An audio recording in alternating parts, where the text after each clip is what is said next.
And it's funny because I walked into basically a Syrian-owned barbershop, and when they saw me, I got this, Russian-looking kind of face.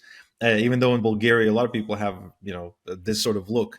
But I walked in, and they're like, and I was like, "Hey guys, can you, squeeze me in?" And the owner looks at me like that, and he's like, "What are you from?"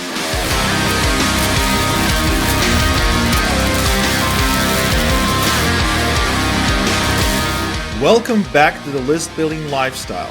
I'm your host, Igor Kheifets, and today I'm hosting Nick Penev from Bulgaria, a place where I'm hoping to move soon, who's gonna share with us his journey to success from a salesman to an e-commerce superstar, and later on to become one of the major influencers in the e-commerce JV space, which we'll talk more about in a few. So, Nick, welcome to the List Building Lifestyle. Thanks, Igor. When are you coming here, man? Yeah, I'm hoping in about 5, 6 months or so, because I'm just getting Okay. some paperwork legalized and authorized. Then I go to the embassy. Then getting all that paperwork and stuff. So it's this bureaucracy. You gotta love it. I hear it's Just pretty dominant over there.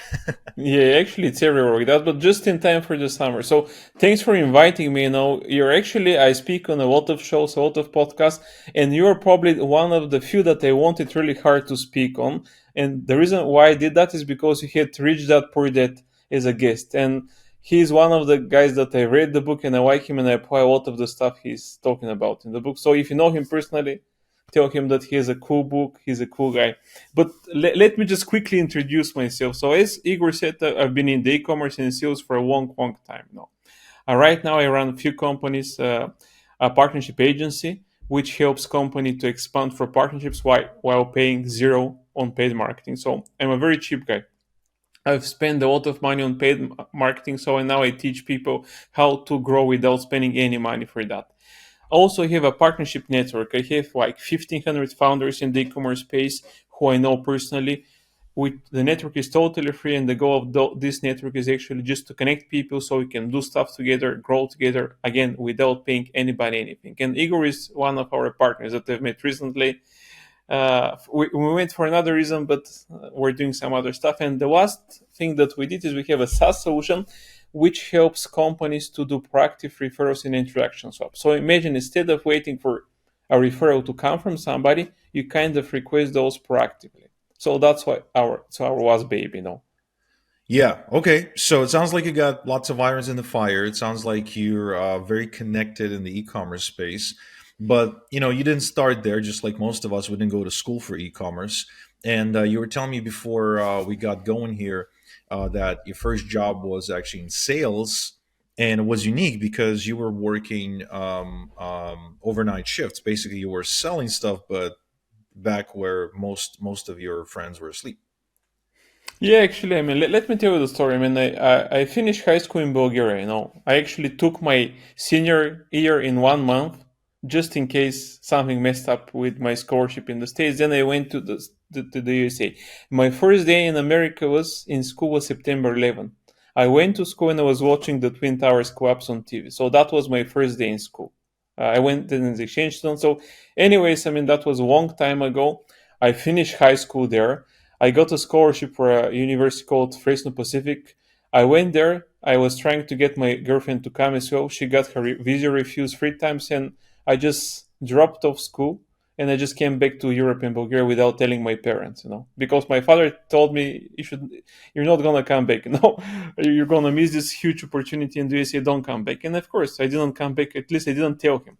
But I'm just like that. I mean, I act and then I think it was actually a good decision because see, we're married, happily married. So it was a good call, and that's what happened eventually. Now I came back here. I had no education, nothing, but I was good at sales. I mean, I'm not gonna go deeper into what I've been doing before, but my real job was a sales guy in a company called Apples.net, which used to be a GoDaddy competitor. I'm sure everybody knows GoDaddy with domain names hosting. We're selling domain names in hosting. And the one thing about the company is that the founders were Bulgarians who moved to the States long time ago. They had an office in San Diego, and they also had an office in Bulgaria, in Sofia, which used to work like the night shift. Now we had like 4 p.m. to 1 p.m. and 10 p.m. to 7 p.m. shift, and we had like 200 people there, around like 500 in the whole company. 200 of those were sales guys. So that was my first sales job, and I was actually hired to work at the actually volunteered to work from 10 p.m. to 7 a.m. And when I started, I was told that the longest anybody stayed on this job was 3 weeks, and I did that for 5 years. And the reason for that is because I'm kind of unique into that, because see, usually no people are not happy because actually they need to change their schedule. You work from 10 till 7 and you sleep during the day. But the thing with me is I don't care about that. I can sleep during the day, during the week, and then when it's Friday, I can just sleep like a baby during the night. So I didn't have any issues with changing like the time where I sleep. This is another reason. The second reason is we made a lot of money. Igor knows how stuff is in Eastern Europe. So 20 years ago, the minimum wage was like probably 200 US dollars. And the second month on the job, I actually did 2,000. After a few months, I was doing like 5K per month and even more from commission only. 5,000, it's a lot of money when you're like 23 years old. Can you No, no, imagine no. that? 5,000 is a lot of money, period. In fact, when I was visiting Sofia a few months ago, I went to get a haircut. And it's funny because I walked into basically a Syrian owned barbershop. And when they saw me, I got this, Russian looking kind of face. Even though in Bulgaria, a lot of people have, this sort of look. But I walked in and they're like, and I was like, hey guys, can you, squeeze me in? And the owner looks at me like that and he's like, where are you from? And I was like, yeah, I'm not gonna tell him that I'm from like Israel. That's not gonna be, smart. So I was like, oh, I'm Canadian, eh? And he's like, all of a sudden he's all smiles and we got chatting. So anyway, this guy told me, he actually turned out to be a nice guy. He told me that if you're making 5 or 6 thousand euros, no, 5 or 6 thousand leva, which is the local Mm-hmm. currency, which is Well, roughly half in euro, half in yeah, euro. about 3,000 euros per month in Bulgaria. You can live really, really well. So if you're making 5 to 6 thousand US dollars 20 years ago, you're basically rich.